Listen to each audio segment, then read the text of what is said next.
오늘 아침에 소개할 사람이 한 명 있어요. 자, 누굴까? 띄워주시죠. 이 사람이에요.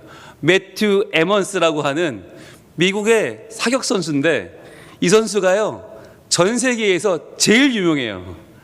왜 유명한가? 오늘 소개를 할 겁니다. 자, 왜 유명한가?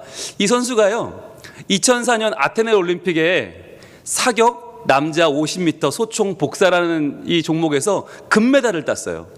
그러니까 실력으로는 의심의 여지가 없는 선수예요. 전 세계 탑이에요. 자, 금메달 땄는데 같은 대회에 또 어디 나갔냐면, 자, 소총 3자세라는 또 이 종목이 있어요.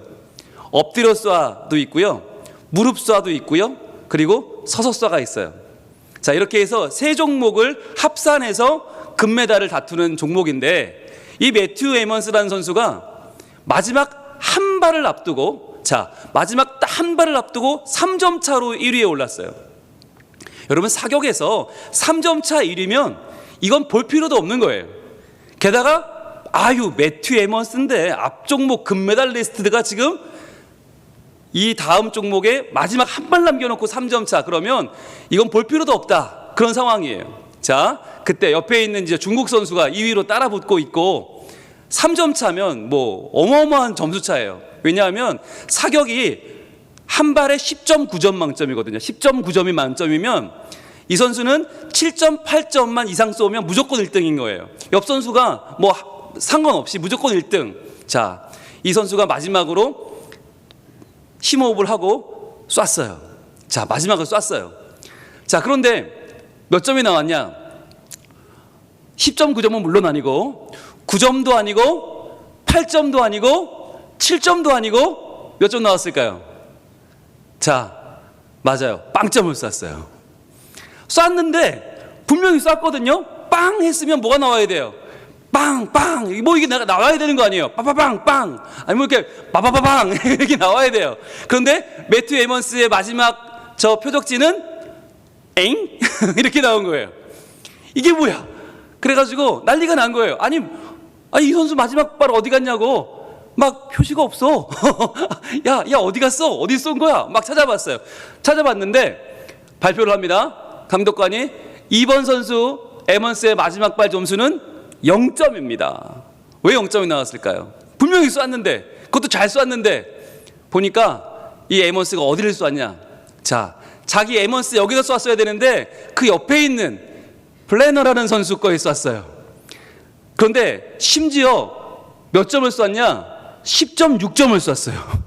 그러니까 10.9가 만점인데 10.6이면 거의 정말 명중을 한 거예요. 얼마나 긴장을 했는지 내 거에 쏴야 될 점수를 옆 선수 거에 10.6점을 쏴서 나는 0점이 돼버린 거죠. 자, 어떻게 됐을까요? 그 옆에 있던 자이지안이라고 하는 중국 선수가 얼떨결에 금메달을 땄고, 이 선수는 몇 등 했을까요? 이거 한 발 0점 처리로 몇 등으로 밀렸을까요? 1등에서 8위로 밀려 버렸어요. 꼴찌를 해버렸어요. 본선 꼴찌를 해버렸어요. 금메달리스트 눈앞에서 은메달도 아니고 동메달도 아니고 이거 완전히 8위. 이전 종목 금메달리스트가, 여러분 얼마나 창피하고 얼마나 죽고 싶고 자신이 얼마나 미웠을까. 이때 이 선수에게 별명이 생겨요. 새가슴이라는 별명이 생겨요.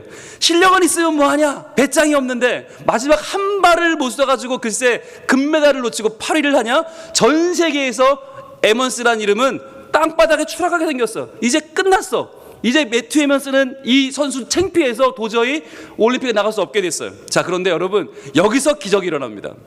어떤 기적이 일어났을까요? 어떤 기적이 일어났을까? 자, 이 광경을 지켜보던 체코의 TV 중계하던 해설자가 있어요. 체코 뭐 TV 해설자면 뭐 미국 선수랑 상관이 없죠. 그런데 이 선수가 누구였냐면 이 세계적으로 유명한, 가장 유명한 체코 선수. 이 선수가 이걸 보다가 너무너무 가슴이 막 아파오른 거예요. 아니, 나도 사격 선수인데 이 카테르체나라는 이 선수가 누구였냐면 이 카테르지나는 가장 이 당시에 미모로도 전 세계의 주목을 받고 있었고, 또 실력으로도 금메달리스트예요. 그러니까 지성과 미모를 겸비한, 이렇게 말하면 정말 전 세계에서 제일 유명한 여자 선수였는데, 이 카테르지나가 너무너무 이게 또 안 됐잖아요. 자기도 선수인데 마음을 알잖아요. 그래서 달려옵니다. 달려와서 이걸 보고 너무너무 안타까운 마음이 들어서 어떻게 했을까요? 네, 자기도 모르게 와락 이 에먼스를 끌어안고 너무너무 안 됐으니까 이 마음으로 진심으로 위로를 했어요. 자, 그런데 여기서 이 두 선수가 사랑에 빠져버렸어요. 여기서 그냥 위로를 하려고 했는데 이 자리에서 그냥 뽀뽀를 해버렸어요. 그냥 너무 사랑에 빠져가지고 이 에먼스도 지금 너무 이 자존감이 떨어지고 나는 이제 끝났다 이러고 있는데, 세계적인 미녀 선수가 달려와서 자기를 위로하는, 자기도 모르게 여기서 전 세계의 사람들이 보고 있는데 이 남녀가 서로 사랑에 빠져버립니다. 자, 그래서 이 3년 후에 2007년도에 결혼을 합니다. 이 두 선수가. 그래서 세기의 커플이 돼요. 전 세계에서 최고로 사격자라는 부부. 그래서 이 부부가 애를 낳으면 아마 이건 뭐 전무후무한 선수가 나올 것이다 라는 예상을 하게 되는 그런 부부가 되었어요. 자, 매튜 에먼스는 바로 직전까지 뭘로 유명했어요? 새가슴. 야, 어떻게 한 발을 못 쏘냐, 한 발을 남의 거에 써서 1등인 8등 하냐, 추락해버렸어요. 끝나버렸어요. 그런데 이 에먼스를 누가 살렸어요? 진정한 사랑, 바로 이 불행을 긍휼히 여기고 달려와서 안아주고 그를 받아주었던 한 여인의 사랑이 그를 뒤집어 놓았어요. 역전이 일어났어요. 여러분, 우리가 이런 때가 있어요. 시험을 망쳤어, 입시를 망쳤어, 취업을 망쳤어, 연애를 망쳤어, 내 삶을 망개해버렸어. 나는 정말 이제 끝났어. 우리 부모는 나를 안 사랑해, 우리 선생님은 나만 미워해, 내 친구들은 어디서 이런 것들만 모였어. 아니 진짜 희한해. 교회를 와도 나는 아무도 나를 안 봐주는 것 같아. 목사님도 설교할 때 딴 애들만 보고 하는 것 같아. 예. 그래서 애들만 본다고 그러니까 목사님들이 위를 보고 설교하시는데 꼭 딸에 있는 천장만 보는 것 같아. 내 천장은 보지도 않아. 이런 마음이 들어요. 여러분, 이런 인생을 살고 있는 혹시 분들이 있습니까? 그런데요, 이런 분이 성경에도 나와요. 성경에도 있어요. 누구냐? 보여주세요. 바로 예수님이 잡혀가던 그 시절만 해도 혈기가 왕성해서 칼을 들어서 말고라는 종의 귀를 쳤던 제자, 바로 베드로입니다. 이 베드로가 얼마나 예수님을 사랑하고 얼마나 뜨거웠던지 예수님이 야, 너 언젠가 나 배신할 것 같아. 그랬더니 예수님, 정말 제정신이세요? 그러면서 저는 절대 안 그러거든요. 예? 정말 무슨 말씀하시는 거예요? 아니야, 너 새벽 딱 울기 전에 한 3번쯤 부인할 것 같아. 진짜 아니거든요. 잘못 보셨어요. 이러던 베드로가 이 혈기로 남의 종에 막 귀도 자르고 그랬었어요. 근데 이때만 해도 왜 잘랐냐? 예수님이 이길 줄 알았거든. 그래서 예수님이 당연히 이기니까 귀 하나 잘라도 예수님 이랬는데, 문제는 뭐냐? 예수님 잡혀가 버렸어요. 잡혀가 버리자 그는 두려움에 떨고 있다가, 이 장면은 까라바조라고 하는, 이번에 여러분 이 종교개혁제 때 특강 때 봤던 그 빛의 마술사 까라바조가 그린 그림인데, 바로 예수님을 부인하는 베드로라고 하는 작품이에요. 사람들이 수군수군 됩니다. 당신 말투가 갈릴리 말투인데 당신 저 예수랑 같은 편 아니요? 그랬더니 아니요, 내가 큰일 날 말씀, 저 따위 저주받은 인간하고 나를 같이 엮어요? 아이고, 아닙니다. 그리고 도망치던 바로 그 베드로예요. 엊그제까지 금메달리스트였는데, 엊그제까지 예수님께 나는 수제자라고 사랑하던, 나는 예수님 위해 죽을 수 있다고 말하던 베드로가 예수님 잡혀가는 그 순간, 외면하고 부인하고 도망치는 이 순간, 그는 1위에서 8위로 추락해버렸어요. 다시는 정말 다른 사람 앞에 나설 수 없게 되었어요. 그래서 그는 좌절하면서 저 수탉이 우는, 새벽닭이 우는 저 새벽에 남몰래 눈물을 흘리면서 이제 나는 끝났구나, 예수님도 끝났고 나도 끝났구나 했던 사람이 베드로였어요. 자, 그런데 어떤 일이 벌어집니까? 여기서 대역전극이 벌어지죠. 바로 예수님이 십자가에서 부활하신 거예요. 부활하셔서 예수님이 갈릴리로 먼저 가셔서 갈릴리에서 밤새 고기를 잡는데 한 마리도 못 잡은 제자들에게 숯불에 불을 피셔서 고기를 잡으시고 친히 떡을 구우시고 조반을 마련하시고 제자들을 부르십니다. 얘들아 일로 와, 밥 먹어 하는 예수님을 보고 베드로가 배 위에 있다가 벗은 채로 물에 뛰어듭니다. 왜? 너무 죄송해서, 이거라도 해야 될 것 같아서. 내가 배를 천천히 노저 갔다가는 예수님 옆에 다시는 예수님 못 볼 것 같아서, 또 아니 그동안 가버리시면 어떡해, 그럼 나 또 예수님께 미안해서 어떡해. 그래서 뛰어들어서 헤엄을 쳐서 예수님께 가요. 그랬더니 예수님이 그에게 그러죠. 베드로야 너 나 사랑하지? 아이 뭐 그런 말씀하고 그러세요, 다 아시면서. 그랬더니 아니 너 사랑하잖아. 아이 그거 아시잖아요. 야 너 나 사랑하는 거 맞지? 3번을 물으셨어. 왜? 3번 부인했잖아. 3번 부인하고 도망간 베드로의 마음을 완전히 회복시켜주면서 예수님은 너 나 사랑하지? 너 나 사랑하지? 너 나 사랑하지? 그랬더니 예수님이 그 3번의 말씀에 베드로는 가슴이 터집니다. 그리고는 맞습니다 예수님, 저 예수님 사랑해요. 그리고는 그 품에 와락 안겨버립니다. 여러분, 이 놀라운 역전의 사건을 겪은 사람이 베드로예요. 그 베드로, 정말 땅끝까지 추락했지만 예수님이 그를 만나 주셨고 사랑해 주셨고 그를 보듬어 안아 주셔서 예수님의 품 안에서 다시 천국을 누리게 된 사람 베드로. 그 베드로가 오늘 베드로 전서라고 하는 편지를 쓰고 있어요. 이 편지에서 뭐라고 그러느냐, 여러분 2장 4절 한번 우리 같이 첫 절 말씀 읽어봅니다. 시작. 사람에게는 버림바가 되었으나 하나님께는 택하심을 입은 보배로운 산돌이신 예수께 나아가. 그랬어요. 여러분, 사람에게는 버림바가 되었으나, 그게 누구예요? 누구 얘기하는 거예요? 나예요. 나예요. 나같이 못난 인간도 예수님을 버리고 3번이나 부인을 했으나 3년간 따라다닌 나도, 제일 옆에서 예수님 본 나도 예수님을 못 믿고, 아 예수님 끝났구나, 예수님 따라갔다가는 망하겠구나. 그래서 나조차 예수님을 3번이나 부인하고 모든 인간에게 버림받았던 그 예수님인데, 하나님께는 택하심을 입었다. 하나님은 그를 살리셨다. 하나님은 그를 부활하게 하셨고, 하나님은 그를 만천하 위에 만군의 주로 세우셔서 보배로운 산돌이 되셨다는 거예요. 여러분, 그러면 왜 예수님을 산돌이라고 그래요? 아니 하고만은 좋은 게 많은데 왜 돌이야, 돌? 왜 돌이라고 그럴까요? 여러분, 우리한테 야 너 돌 같다 그러면 여러분 이 아침에 싸움 붙겠죠. 엄마 제가 나한테 돌이래. 누가? 나오라 그래. 싸움 붙겠죠. 근데 여러분, 돌이 이스라엘에서는 조금 특별해요. 이스라엘은 어디예요? 광야. 광야는 좋게 말하면 광야, 원래는 사막, 아무것도 없어요. 모래바람 한 번 불면 길이 바뀌고, 모래바람 한 번 불면 모든 게 달라져. 강도 없어져, 호수도 없어져, 오아시스 다 없어져. 그런데 이렇게 모래바람이 불어도 없어지지 않는 게 있어요. 그게 뭐냐? 커다란 돌은 안 없어져요. 그래서 이 돌이 뭘 상징하냐? 돌이 하나님의 임재예요.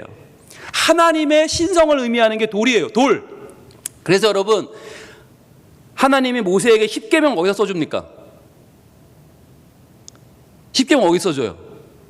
아, 제일 귀한 건 금이니까 금판에 새겨집니까?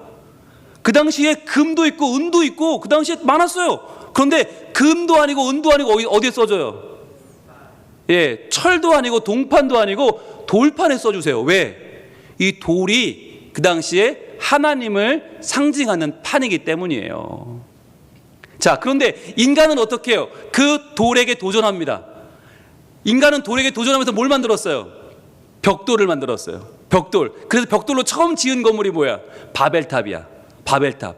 인간은 하나님을 대항해 그냥 있는 돌을 쓰지 않아. 벽돌을 만들어. 왜? 내가 하나님보다 더 높아질 거야. 그리고 하나님께로 하늘에 닿게 바벨탑을 짓고 우리의 이름을 내자.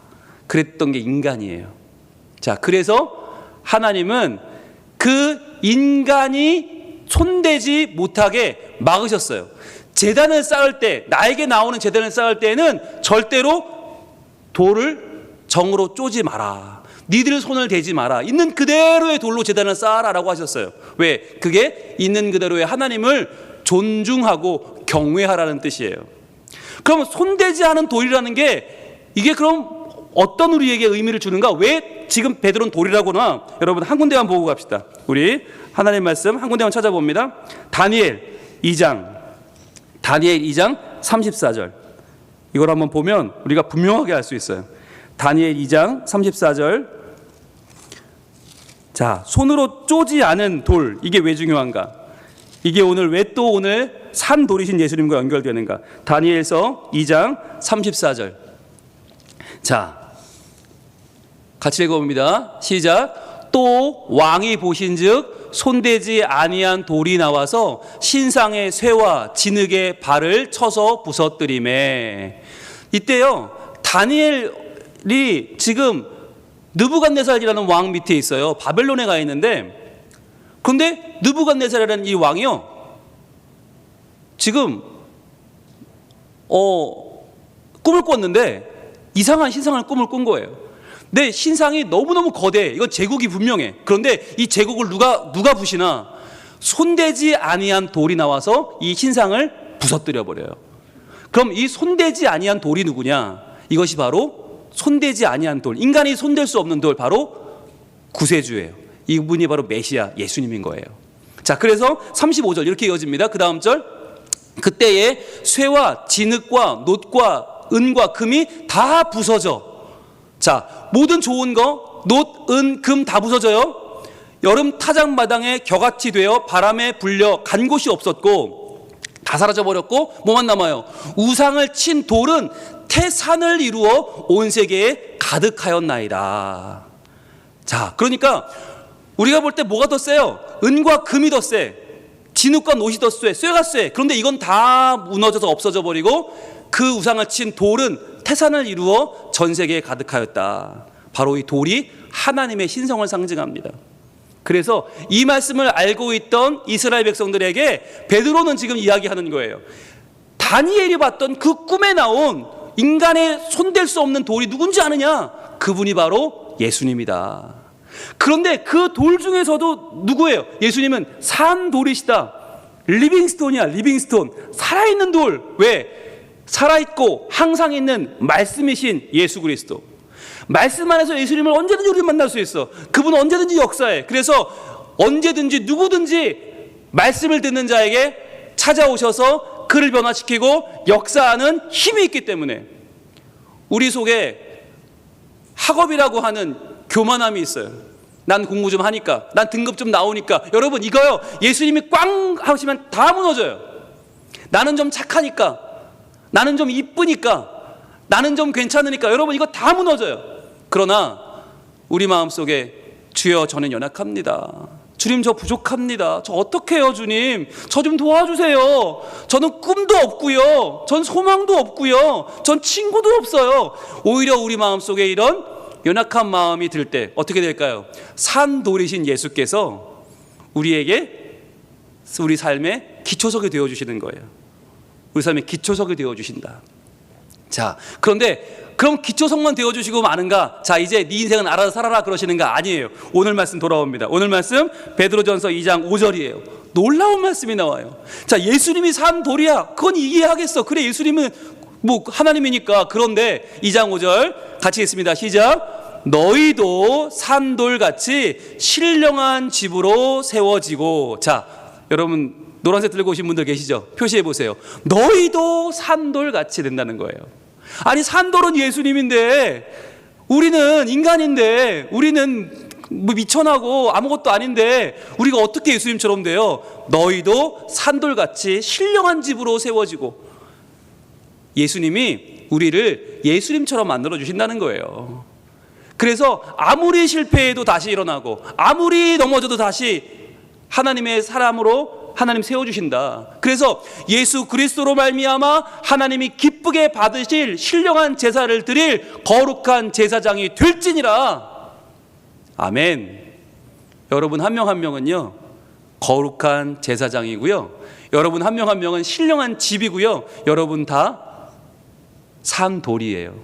여러분 이 말을 왜 했을까요? 베드로가 그렇게 인생의 막바지를 걸었던 베드로가 이 말을 왜 할까요? 너희도 산돌이다. 어떻게 말해요? 바로 예수님이 베드로에게 해주셨던 말이 있어요. 뭐냐면 너는 베드로라. 베드로 이름 뜻이 뭐냐? 반석이에요. 반석. 원래는 시몬이라는 사람이었어요. 시몬에게 예수님이 이름을 붙여줬어요. 너는 반석이다. 그 반석 위에 나는 교회를 세울 거야 라고 하면서 그에게 돌이라는 이름을 주셨어요. 그래서 그의 마음속에는 그 돌이라고 하는 정체성이 지금 살아있는 거예요. 예수님은 산 돌이시고 살아있는 하나님의 임재시고 나는 그분을 따라가는 베드로 반석이다. 이 마음이 있기 때문에 오늘 이 베드로전서 2장에서 베드로는 이 고백을 하고 있습니다. 저는요 오늘 이 새벽에 나온 우리 다음 세대들에게 꼭 이 말씀을 드리고 싶어요. 우리가 아무리 모자라도, 우리가 아무리 자신이 없고 아무리 실패해도 예수님을 3번 부인한 베드로만큼은 아니잖아요. 그런데 그랬던 베드로를 찾아와서 사랑하고 만나주시고 그를 사도가 되게 하셔서 이렇게 귀한 베드로 전서를 쓰게 했던 그 예수님께서 오늘 이 새벽에 말씀 앞에 나온 여러분들을 반드시 하나님의 귀한 산돌로 여러분의 모든 삶을 붙잡아 주셔서 하나님의 귀한 자녀로 삼아 주실 줄로 믿습니다. 여러분 이걸 확실하게 믿으시기를 바라요. 그래서 오늘 기도하실 때 하나님 저요 이제는 밀려날 데가 없어요. 저요 더 이상은 내려갈 데가 없어요 하나님. 그런데요 이제는요 이 새 학기를 맞이하는데 제가 자신감을 가지고 제가 예수님이 함께 하신다는 확신을 가지고 공부면 공부, 친구면 친구, 학교 생활이면 학교 생활, 교회 생활이면 교회 생활, 가정 생활이면 가정 생활 하나도 밀리지 않게 하시고 예수님과 함께 기뻐하며 그 사랑에 안겨 살게 해주세요 라고 기도하기를 바랍니다. 그럴 때에 주님께서 든든한 반석 되시는 그 주님께서 산돌이신 주님께서 너희도 산돌같이 너희도 베드로로 삼아주시고 반석으로 삼아주셔서 우리의 삶이 하나님의 사랑으로 온전케 되는 그런 새 학기가 될 줄로 믿습니다. 믿으십니까? 아멘. 예, 우리 부모님들 그리고 우리 성도님들 옆에 한번 보세요. 우리 이 시대를 살릴 베드로들입니다. 이 시대를 살릴 산돌들이 와 있습니다. 너희도 산돌처럼 신령한 집으로 세워지거라. 우리 축복하는 마음 가지고 당신은 사랑받기 위해 태어난 사람. 여러분 그 찬양 아시지요? 이 찬양을 마음을 담아 불러주시되 바로 예수님의 사랑으로 회복되었던 베드로처럼 예수님의 사랑으로 온전히 세워졌던 베드로처럼 우리 아이도 내 사랑은 힘들어요. 아빠 사랑 엄마 사랑으로 얘를 일으키긴 힘들어요. 그러나 예수님 사랑으로 우리 자녀가 다시 한번 채워지고 세워지고 든든하게 하나님의 끌어안음을 경험해서 그 사랑으로 다시 한번 온전케 되기를 소망하는 마음 가지고 오랜만에 우리 아이들을 좀 높여줍시다. 당신은 너는이 아니에요. 당신은 사랑받기 위해 태어나셨습니다. 한번 축복할까요? 마음을 담아서 당신은 사랑받기 위해 태어난 사람. 당신의 삶 속에서 그 사랑받고 있지요. 당신은 사랑받기 위해 태어난 사람. 당신의 삶 속에서 그 사랑받고 있지요. 태초부터 시작된 우리 주변에 좀 눈을 돌려볼까요? 다른 아이들에게도 태초부터 시작된 하나님의 사랑은 우리의 만남을 통해 열매를 맺고 당신이 이 세상에 존재함으로 인해 우리에겐 얼마나 큰 기쁨이 되는지 우리 당신은 사랑받기 위해 당신은 사랑받기 위해 태어난 사람 지금도 그 사랑 받고 있지요. 당신은 사랑받기 위해 태어난 사람 지금도 그 사랑 받고 있지요. 자, 이 시간에요 우리 부모님들 자녀 손을 좀 꼭 잡아주시고 할 수 있으면 끌어안아도 좋겠습니다. 어차피 한 집 살기 때문에 옮길 건 다 옮겼어요. 그러니까 여러분 한 집끼리는 괜찮아요. 자, 끌어안고 손을 잡고 어깨를 부여잡고 안수하셔도 좋겠습니다.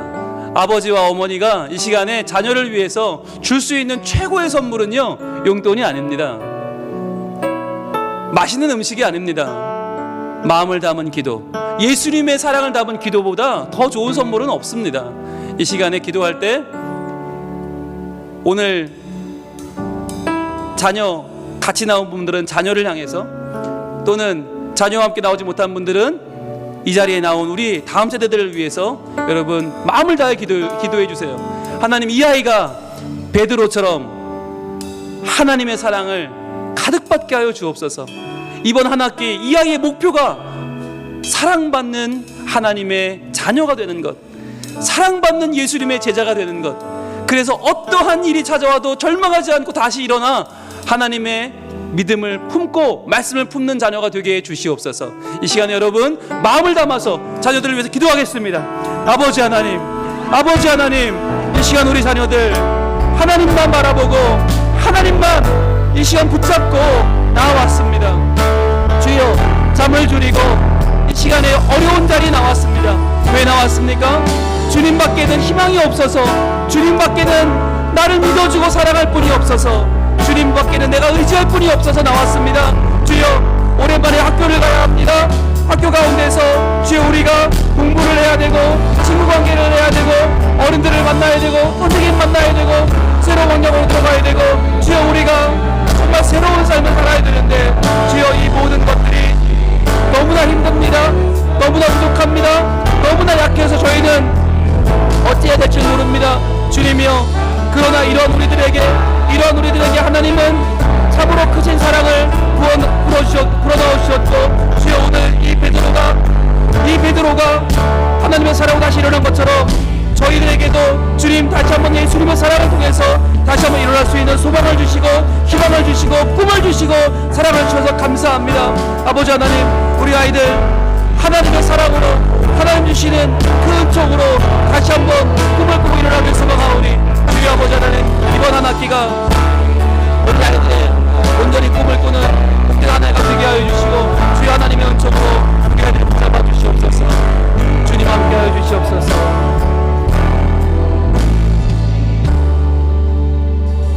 우리 한 번 더 기도하겠습니다. 기도하실 때 아직도 안전이 확보되지 않았어요. 우리 아이의 안전을 위해서, 그리고 또 하나 더 그 반 아이들을 위해 기도해 주세요. 그리고 담임 선생님과 교사들을 위해서, 지금 위험에 노출되어 있는 교사들이 참 많이 있습니다. 기도해 주실 때, 그리고 또 그 교회 학교 부서를 위해서 기도해 주세요.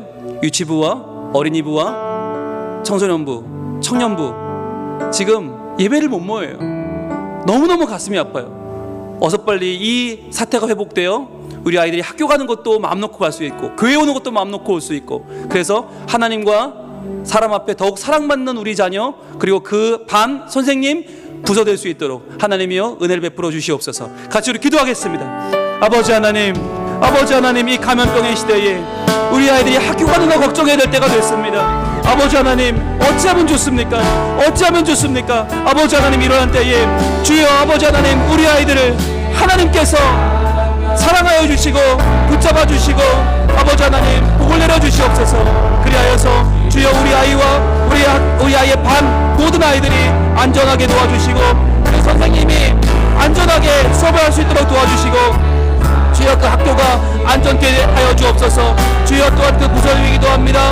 우리 유치부와 우리 어린이부와 우리 청소년부와 우리 청년부가 하나님 안에서 온전히 회복되어 예배가 세워지고 하나님을 높이고 그 가운데서 하나님 말씀이 전파되고 우리 아이들이 온전히 하나님의 사랑으로 하나님 온전히 회복되는 우리 성민교회 모든 교회학교 다음 세대 부서가 되기를 소망하오니 아버지 도와주시고 함께하시고 인도하셔서 주여 주님 안에 평강을 누리고 감사를 누리고 감격을 누리는 우리 교회 학교 부서가 되게 하여 주시옵소서.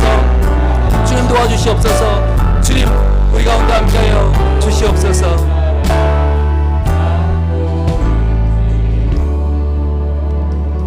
아버지 하나님 감사합니다. 우리 아이들 주말이라고 방학이라고 늦게 자고 사실 오늘 일어나기 너무너무 힘들었을 텐데 그래도 부모님 손에 이끌려라도 이렇게 나올 수 있고 하나님 말씀 앞에 설 수 있고 그 말씀 앞에 나를 비추어 볼 수 있는 시간 주셔서 감사합니다. 비록 우리 아이들이 어리지만 그래 잘 모를 것 같지만 그러나 하나님과의 만남은 이 아이들을 온전히 변화시킬 줄로 믿습니다. 이것이 단순히 부모 고집이 아니라 이것이 어른들 바램으로 끝나는 것이 아니라 하나님의 말씀이요 하나님의 사랑이기 때문에 우리 자녀들이 반드시 믿음 안에 하나님의 사랑 가운데 걷게 될 줄로 믿습니다. 하나님 이번 한 학기 부모가 무엇을 해줄 수 있겠습니까? 저희는 기도할 뿐입니다. 하나님이 이 아이들의 참 부모님이시고 참 주인이신 줄로 믿습니다.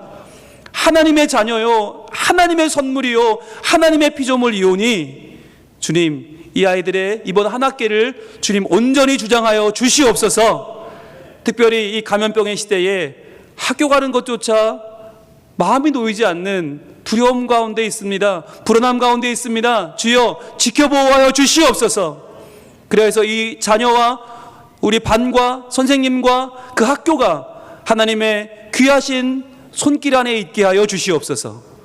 그래서 하나님 절대로 질병 때문에 학업에 방해받는 일 없게 하여 주시고 꿈과 소망을 풀어가는데 하나님의 은혜가 더욱더 넘치게 하여 주시옵소서. 우리 아이들의 앞날을 주님께 맡겨드립니다. 학업과 진로와 취업과 유학과 결혼과 그 앞에 모든 일들을 우리는 장담할 수 없지만 오직 산돌이신 예수님께서 이들에게 모든 세상 어려움을 이겨낼 힘을 주시고 도와주시고 역사하실 줄로 믿사오니 하나님 이들을 사랑하여 주시고 지켜 보호하여 주시옵소서. 예수님 이름으로 축복하며 기도합니다. 아멘. 이 시간에 우리 부모님들 뿐만 아니라 자녀들도 부모님께 감사하는 마음으로 우리 당신은 사랑받기에 태어난 사람 후렴 한번 부를 때 한번 이렇게 안아줘 주시고 사랑을 좀 표현해 주세요. 야 너희들 때문에 부모님이 얼마나 고생하시는지 아냐? 적어도 한번 안아드려라. 이 시간 찬양은 내가 할 테니까 니들은 엄마 아빠 안아드려라. 알았지? 우리 같이 사랑을 한번 표현해 주세요. 보듬어 주세요. 안아주세요. 당신은 사랑받기 위해 태어난 사람. 당신은 사랑받기 위해 태어난 사람. 지금도 그 사랑 받고 있지요. 당신은 사랑받기 위해 태어난 사람. 지금도 그 사랑 받고 있지요.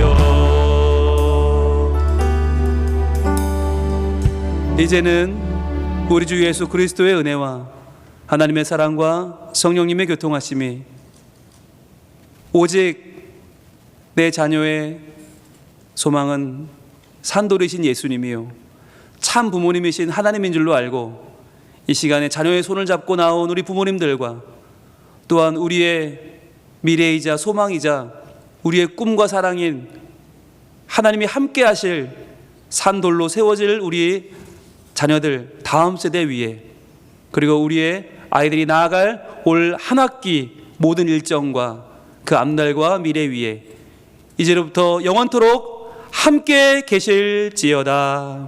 아멘.